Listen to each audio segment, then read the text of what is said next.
예, 안녕하십니까. 김주현입니다.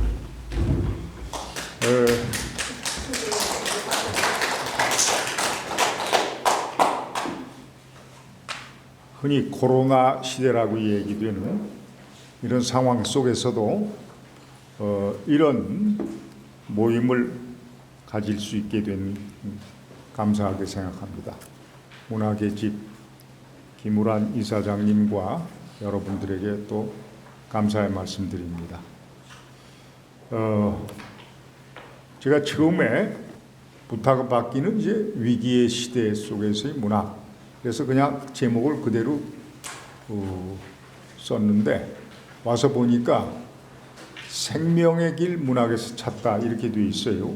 뭐 비슷한 얘기입니다만, 그래서 생명의 길, 생명을 정말 문학에서 찾을 수 있을 것인가 라는 것에 대한 어떤 가설에 대한 결론으로부터 제 말씀을 시작할까 합니다. 주어진 시간이 약 25분 정도이기 때문에 여기에 제 발제 요지가 여기 들어 있습니다만 이거를 다 읽지 않고 요지만 추려서 진행해 나가도록 하겠습니다. 생명의 길 문학에서 찾다. 문학에서 왜 찾는가? 문학에 그런 힘 없다, 찾지 마라, 이렇게 말할 수 없으니까 문학에서 찾을 수도 있지 않겠는가 라는 어떤 긍정적인 결론을 가설로 잡고 결국 우리의 논의를 진행할 수밖에 없을 것입니다. 저는 이 글을 위기의 시대 무엇이 위기인가 라는 것을 앞에 내세우고 일종의 상황 분석을 하고, 두 번째 이제 문학의 그렇다면 능력, 문학의 힘, 문학에 무슨 힘이 있겠는가 라는 것이 이제 두 번째 단원이 되겠고요. 세 번째, 문학을 넘어서라는 단원을 한번 잡아봤습니다. 만약에 문학에 이런저런 문제가 있다 하면 문학을 넘어서 시대의 심각성이 있으니까 또 우리가 한번 포괄적으로 생각해 보는 게 어떻겠는가, 이렇게 해서 세 가지로 나눴는데요. 이 글을 쓴 게 한 2달 전쯤 돼요. 그 뒤에 보니까 이 코로나 사태가 오래 지속되다 보니까 많은 분들이 상당히 전문적인 식견을 포함해서 여러 가지 글들을 발표하셔서 그것들을 읽다가 보니까 제가 내가 쓴 게 뭐 이거 가지고 너무 좀 부족하지 않겠는가, 그런 생각이 들게 됐어요. 그래서 여러분들이 가지신 책자에는 없습니다만 제가 제일 마지막에 덧붙여 생각하기, 이런 그 글을 또 간단히 붙였습니다. 그런데 크게 보면 이 네 가지 단원 가운데에서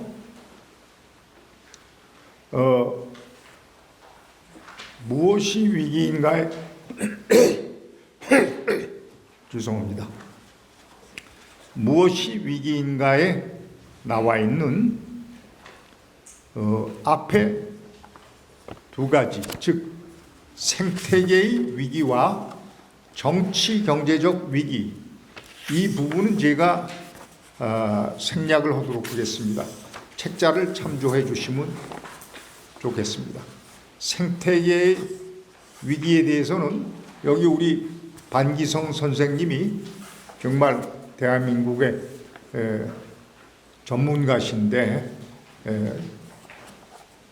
요 다음에 들으시면 되지 않을까 생각되고요. 정치 경제적 위기도 말하자면 지금 이게 코로나로 말미암아 야기되고 있는 문제가 제일 이 병의 극복, 감염이 되지 않는 것, 이런 문제, 질병 자체에 대한 것과 함께 경제가 어렵다, 경제가 위축된다, 이런 문제 아니겠습니까? 그래서 미국의 트럼프 대통령처럼 뭐 확진자가 많이 늘어나도 그냥 자유롭게 경제 활동을 하게 하는 이런 문제들이 결국은 안전이냐 자유냐 하는 정치 철학적인 문제까지 야기하고 있더라고요. 아주 더 확대해서 생각을 해보면 이데올로기적인 문제이죠. 그래서 기왕에 나와 있는 사회주의, 자본주의 이런 체제가, 사회주의는 이미 와해된 것으로 결론이 나 있습니다만 자본주의 또한 도전을 받고 있는 게 현실이죠. 그래서 이런 시대에 새로운 이런 상황을 더불어 리드할 수 있는 리더십이 과연 세계적으로, 우리나라를 물론 포함해서 존재하는가? 이게 좀 그 자체가 지금 위기에 처해 있는 건 아닌가? 이런 문제에 대한 간단한 성찰이고요. 이제 제가 현실 진단에 있어서 본격적으로 문제 삼는 부분은 세 번째에 나와 있는 계몽의 위기라는 부분입니다. 이 부분을 제가 한 5분 내지 10분 동안 좀 간략하게 말씀을 드릴까 합니다. 문학이나 철학사, 문명사에 대해서 전문적으로 종사하시는 분들은 다 상식적인 이야기가 되겠습니다만, 그렇지 않은 분들에게는 약간 생소하게 느껴질 수도 있는 그런 문제가 계몽이라는 문제입니다. 계몽 혹은 계몽주의라고 그러면 16, 17세기에 서양의 계몽주의를 연상하기 쉽기 때문에 계몽주의가 아닌 계몽, 또 실제로 계몽이라고 많이 씁니다. 이 계몽이라는 건 이 책자 8페이지에 나와 있습니다만, 결국 모든 위기 현상은 계몽의 끊임없는 작동으로부터 야기된다. 이게 제가 생각하는 그 위기의 배경입니다. 근본 원인입니다. 계몽이라고 하면 계몽주의가 연상되고, 이 연상은 계몽을 계몽주의로 제한시킨다. 그러나 계몽은 오늘의 근대 문명을 이룬, 그리하여 마침내 생태 파괴를 포함한 모든 문명적 과오를 초래한 인류의 욕망 전반을 가리킨다. 이에 대해서는 이 분야의 거장 아도르노의 진단과 지적에 겸허하게 귀 기울일 필요가 있다. 아도르노는 그의 대표작 계몽의 변증법에서 왜 인류는 진정한 인간적 상태에 들어서기보다 새로운 종류의 야만 상태에 빠졌는가? 라는 통절한 물음을 내놓으면서 그의 저술을 시작한다. 계몽의 변증법에 나오는 내용입니다. 이성과 합리성을 인간 존재의 자긍심으로 뽐내면서 자기 증식이 시작된 계몽은 18세기 중반 이후 한동안 낭만과 낭만주의의 자아 혹은 환상이라는 명제에 밀려 다소 위축되는 느낌도 주었지만, 곧바로 그것들을 비합리적인 망상으로 일축하고 이른바 역사 발전의 길을 달려왔다. 그 자신 기본적으로 계몽주의자의 모습을 하고 있는 아도르노는 신화의 근본 원리가 자연의 주관을 투사하는 것으로서 신령과 귀신들은 자연현상에 겁먹은 인간의 자화상이라고 보았다. 낭만성은 이와 근접한 생각들이며 계몽은 이를 배격한다. 계몽은 보편성이라는 당위 아래 통일성을 중시한다. 계몽의 이상은 세부에 이르기까지 모든 것을 도출해낼 수 있는 어떤 체계다. 합리주의적인 형태이든 경험주의적 체계이든 통일성과 체계에 대한 존중은 계몽의 기본 개념에 속한다. 모든 다양성들은 위치와 배열로 질서화되고 사물은 진료로 환원된다. 명확한 논리적 연관성을 우선시하면서 탈신화를 염원한다.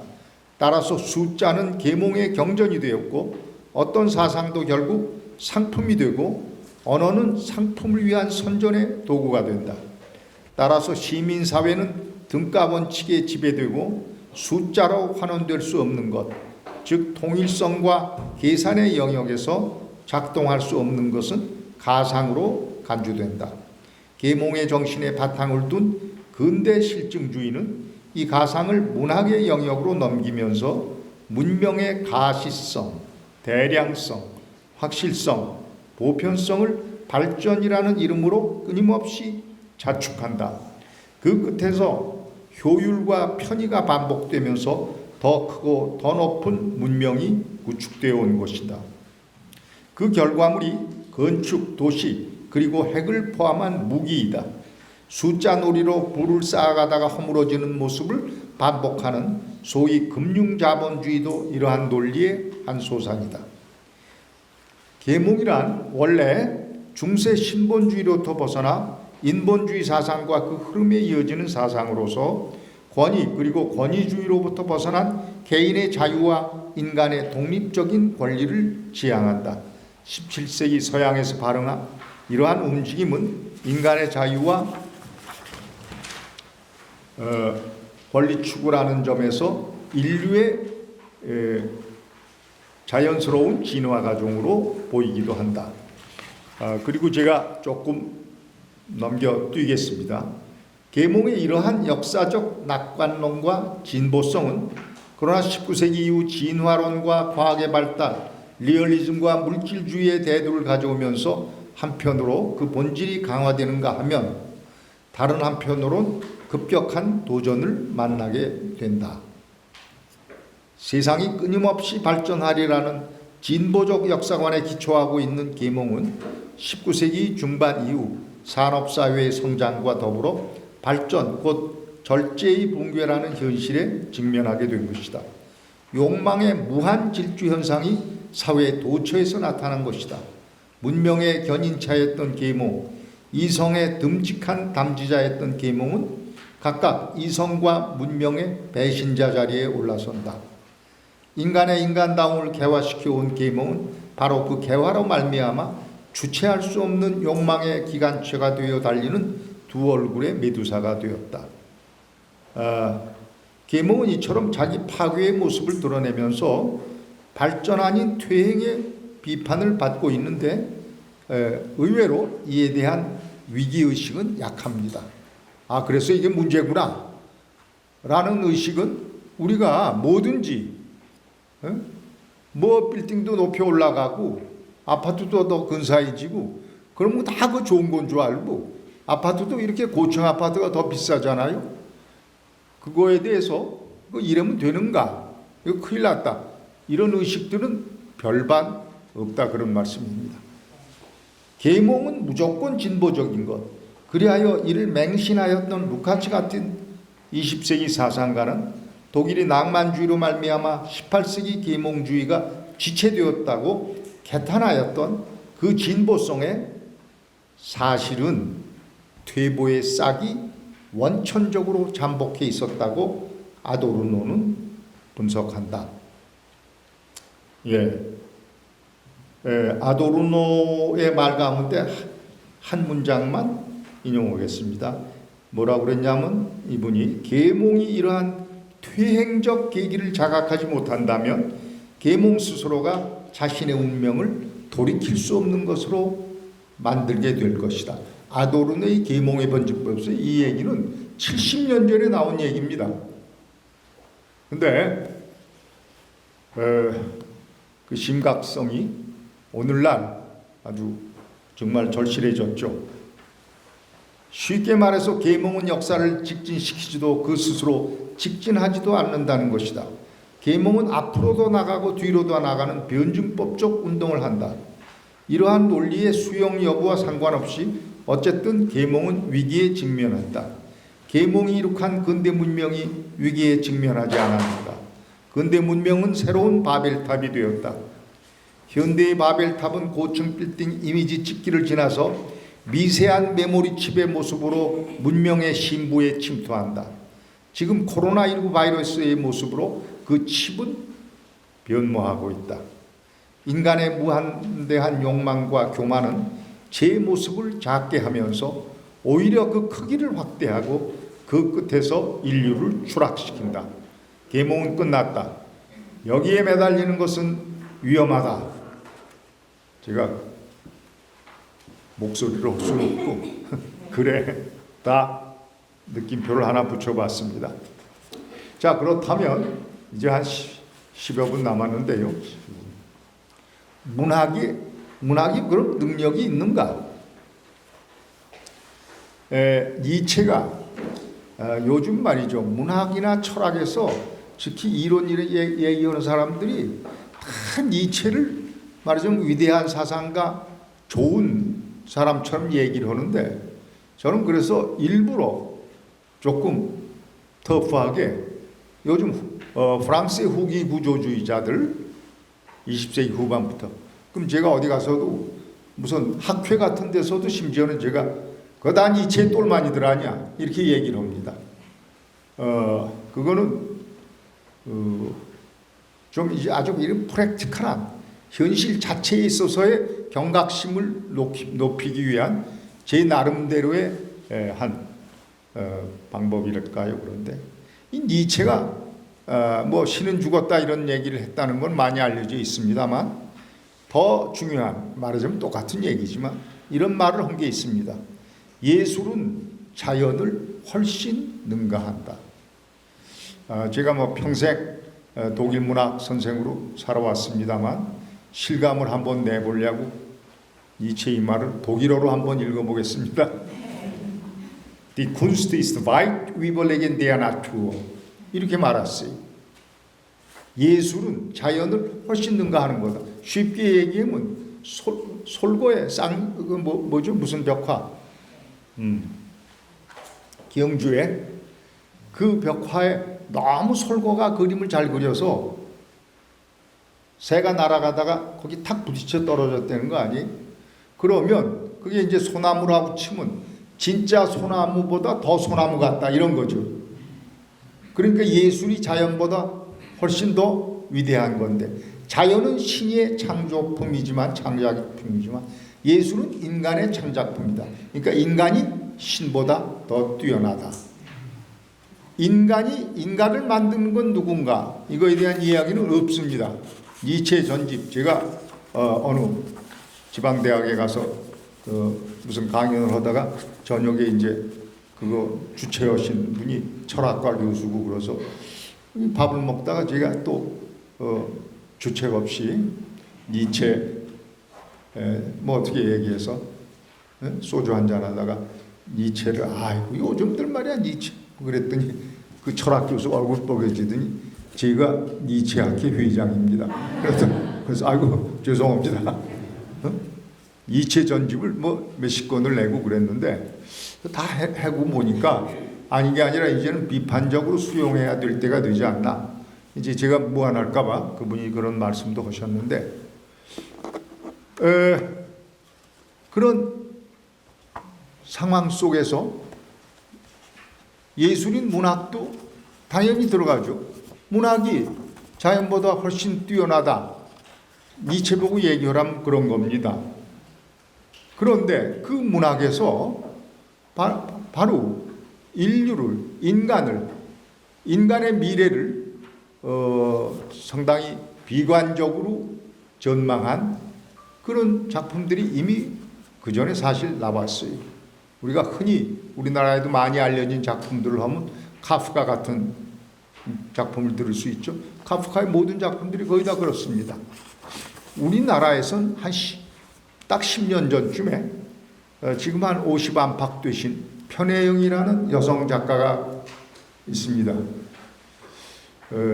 저한테는 이제 뭐 상당한 후배니까 뭐 이렇게 얘기하다가 그 당시에 편 선생은 맨날 그렇게 어두운 소설만 쓰셔.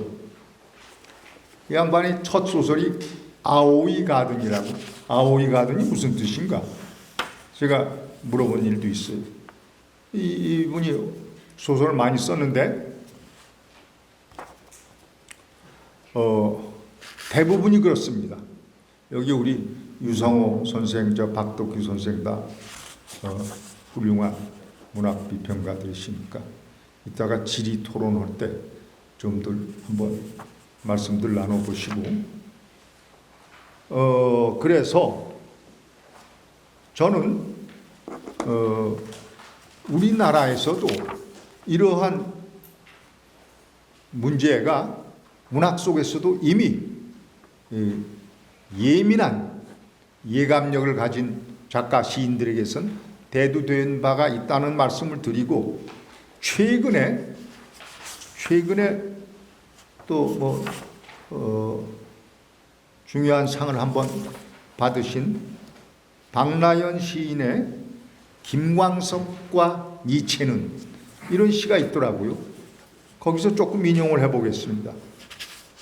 다 인용은 아니고요. 이분의 시의 제목이 김광석과 니체는, 제가 이제 니체를 조금 이렇게 보다가 한국 문학 작품에 뭐가 없는가 했더니 딱 이게 들어왔어요.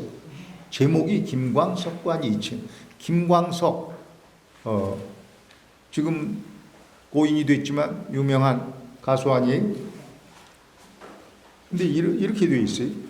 앳된 목소리 속으로 눈치 없이 가차 없이 흘러들어온 모래알들이 그 다음에 뛰어넘어서 발효된 저의 목소리가 자기 목을 졸라 어디론가 모셔간 것 아닐까. 남의 비애까지 먹여 살리기엔 너무 여렸던 것. 이건 아마 김광석 그 가수를 얘기한 것 같아요. 그리고 시는 이렇게 계속돼요. 그렇다면 니체는 산골 마을 텃새와 싸울 때도 자칫 비투성일 수 있는데 하물며 지병을 사색이나 초인적 의지만으로 달래다가 신은 죽었다고 외쳤으니 미치지 않고 무슨 수로 버텨? 그리고 또 뛰어넘습니다.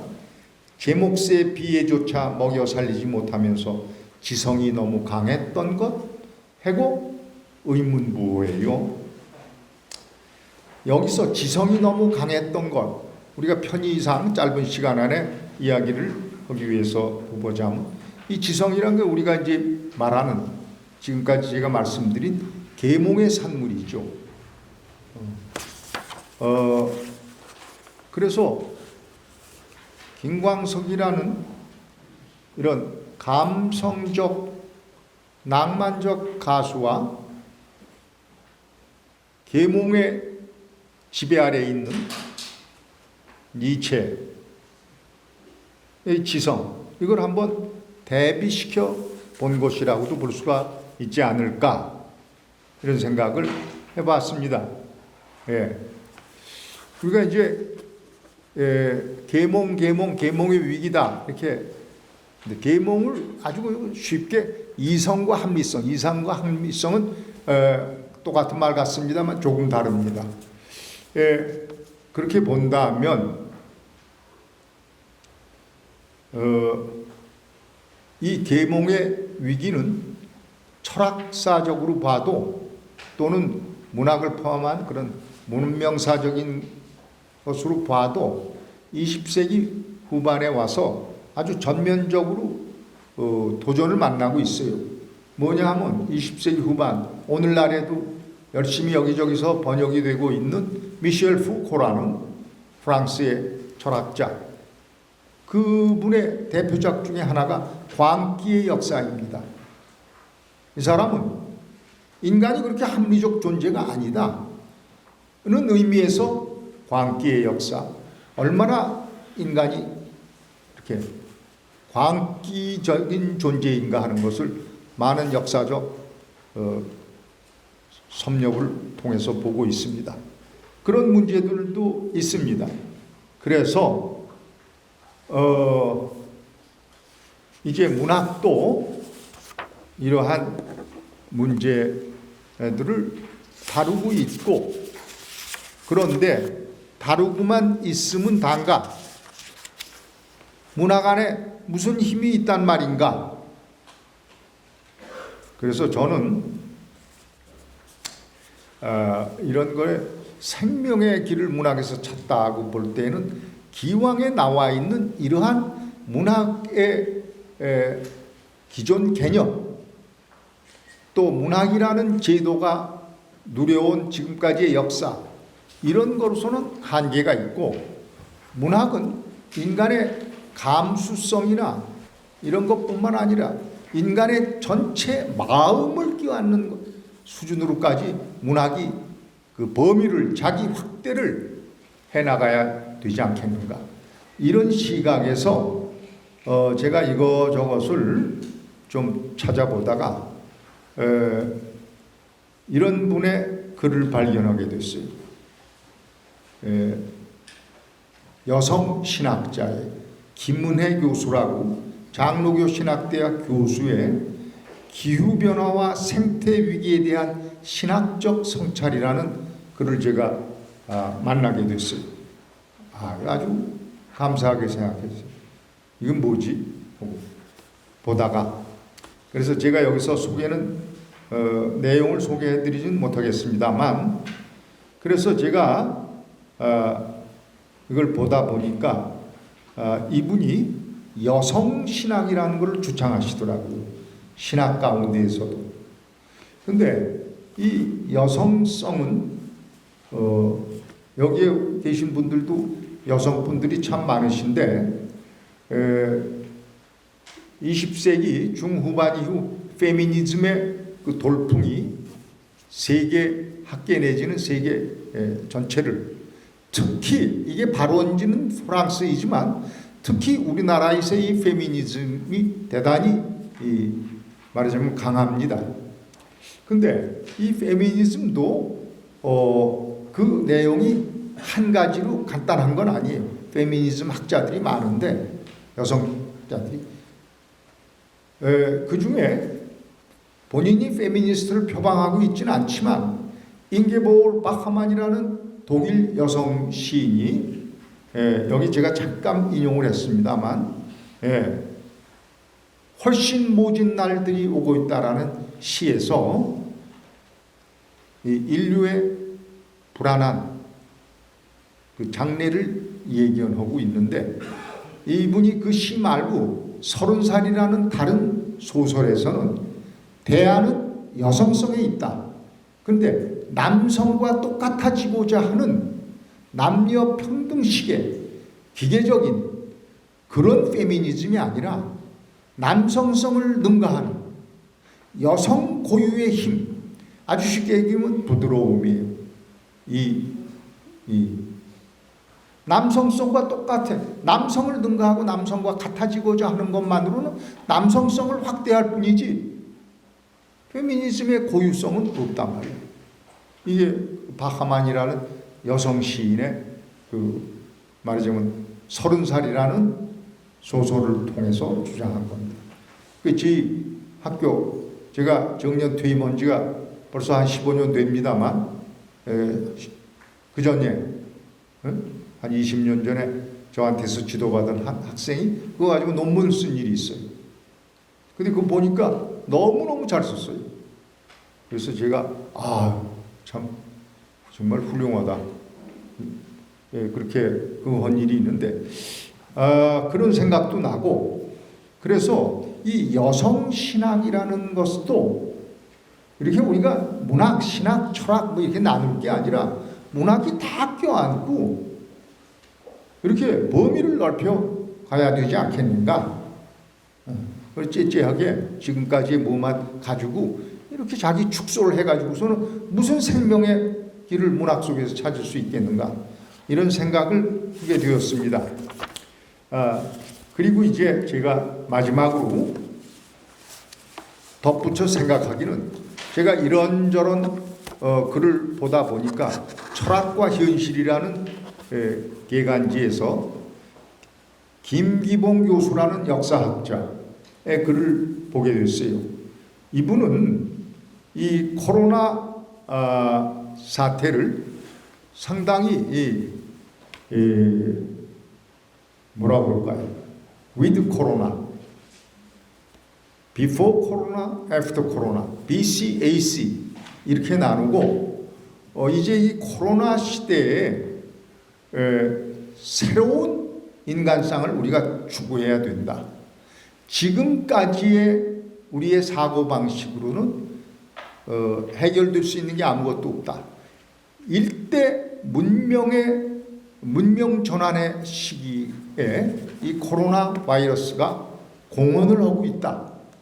이런 얘기를 하고 있어요. 그걸 제가 제 말씀은 3분 내로 끝내겠습니다. 좀 읽어보겠습니다. 뭐라고 그랬냐면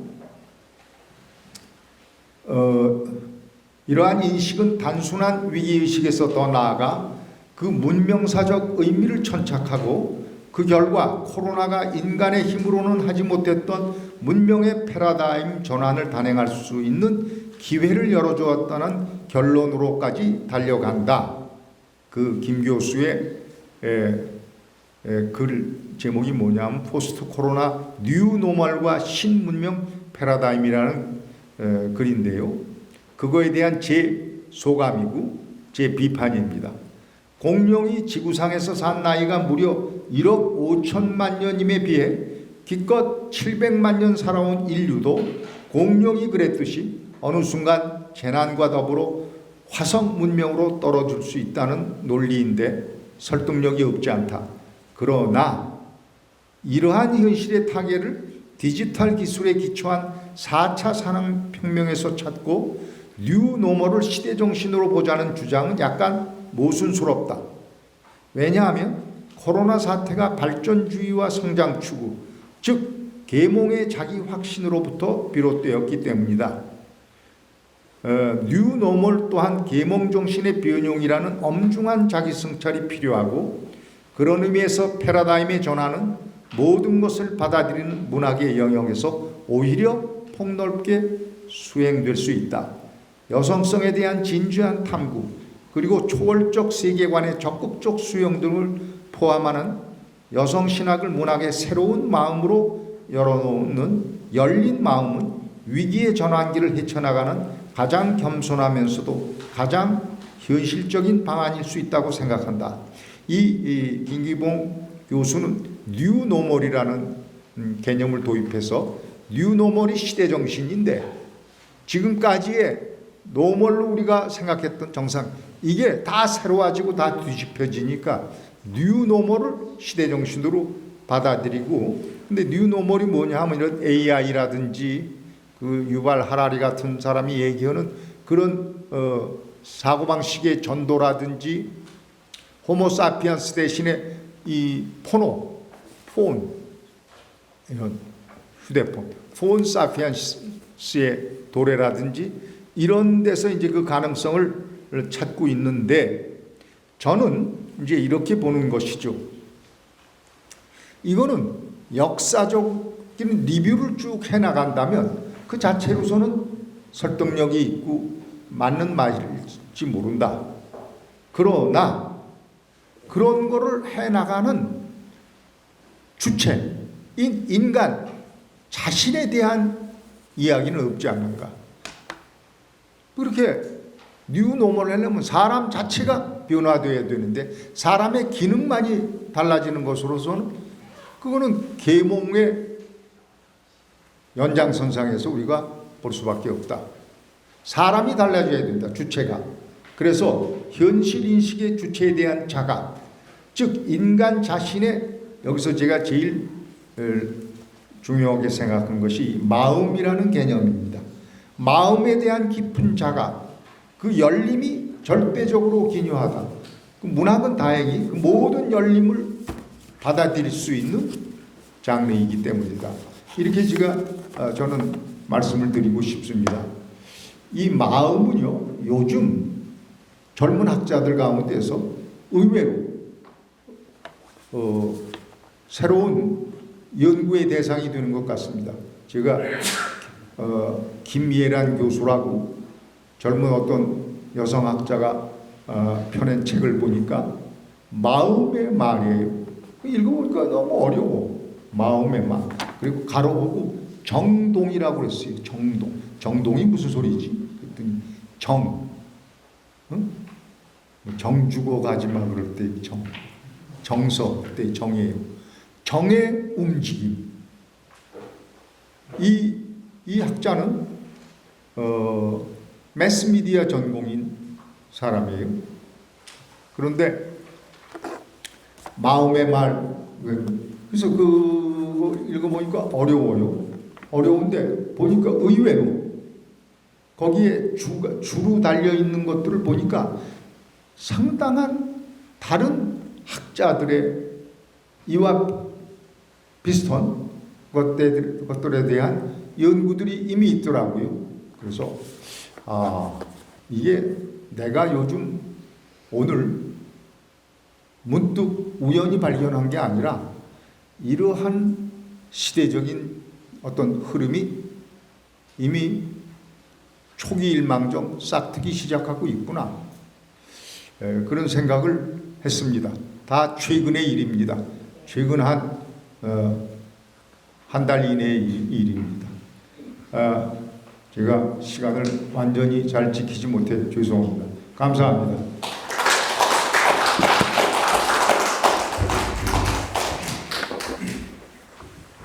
네, 김주현 선생님 발표 잘 들었습니다. 여러분 중에서 혹시 이런 기회에 모시기 좀 어렵기도 하고요.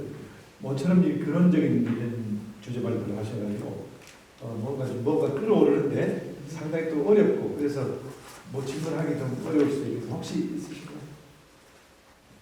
제가 그냥 100% 간단하게 조금 어리석게 이럴 때는 아주 우중의 질문으로 어쩌면 이런 선생님 같은 이런 제안 같은 이런 말씀을 정말 근원적으로 일어나서 많은 사람들이 마음에서 일어나서 이 대안으로서의 새로운 근원을부터 움직여서 새로운 대안을 제시해야 하는 단계가 오자면 사실은 이 코로나 사태 같은 이런 위기가 더 지속이 돼야 되는 거 아닌가요?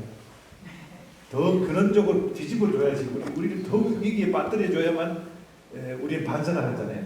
특히 한국 사회의 이 조국정이라는 것은 이런 기회에 한국은 빨리 K 방역에 성공하고 뭔가 모범보해서 이 기회에 인류를 틀잡아야 한다는 이런 욕망에 막 이끌고 있거든요. 그렇지 않나요?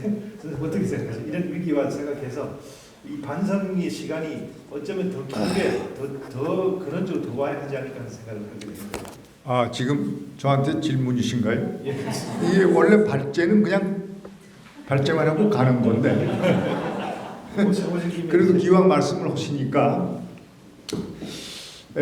저도 깊은 관심은 없다가 이번 기회에 좀 이거저거 살펴보니까 글쎄요 14세기의 페스트 유럽의 14세기 페스트 때문에 유럽 중세 문명이 와해되었다. 근데 제가 알고 있는 기왕의 지식으로는 유럽 중세 문명이 14세기 페스트로서만 와해된 건 아니고 여러 가지 복합적인 요인이 있는데 또 소위 그 방역학적인 차원에서는 그렇게 보는 견해도 있더라고요. 그리고 1918년에 스페인 독감 같은 것도 그게 이제 세계 1차 대전 때인데 그때 이제 그게 제가 숫자는 기억 못하겠습니다만 페스트나 지금 스페인 독감이나 지금